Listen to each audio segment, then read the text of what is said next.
আসলে আমরা এখানে আসছি মানে একটা কার্টন পাওয়া গেছে এই অনুযায়ী আসছিলাম দেখা। তো অনেক পরে মানে পুলিশ বাহিনী আসলো, আসার পরে এখন কার্টনটা খুলছে। এখন দেখলো ওখানে একটা মহিলা মানুষের লাশ। মহিলা মানুষটা মোটামুটি আপনার এই মাঝারি ধরনের একটা বয়স হবে। মহিলা মানুষটা এরকম একটা মহিলা মানুষের একটা লাশ দেখা গেল খুলছে, এই আর কি, এটুকুই দেখলাম আমি। ভিতরে আপনার একটা বাইরে একটা দেখা গেলো কার্টনের ভিতরে। তারপরে হচ্ছে আপনার দুইটা ওটা আপনার ফ্রিজের বা যে কোনো একটা ফর্ম, দুই পাশে দুইটা ফর্ম দেওয়া আটকানো ছিল। তারপরে ওটার ভালো করে প্যাকেজিং আপনার রশি প্লাস আপনার ওই পলিথিনের যে ট্যাপ ওগুলা দিয়া ওখানে আপনার ওটারে ব্যান্ডেজ করছে, প্যাকেট করছে, সুন্দর করে প্যাকেট করে ওখানে রাখা হলে এখানে আসলে পাবলিক দেখে পরে প্রশাসনকে ফোন দিছে। ফোন দেওয়ার পরে একজন আস্তে আস্তে এখন এটা খোলার পরে দেখে এখন এটা মহিলা মানুষের লাশ। এখন উনি আছে আসলে মূলত মাছ যেমন প্যাকিং করে এরকম, তাই না? মাল যেভাবে প্যাকিং করে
না স্যার দোকান নিয়ে আসলাম বিশুন কই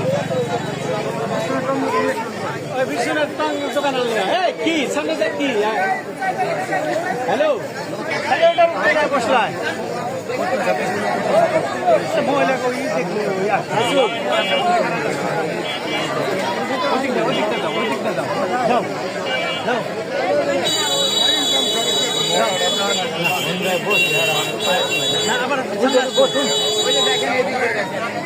ওই মোবাইলে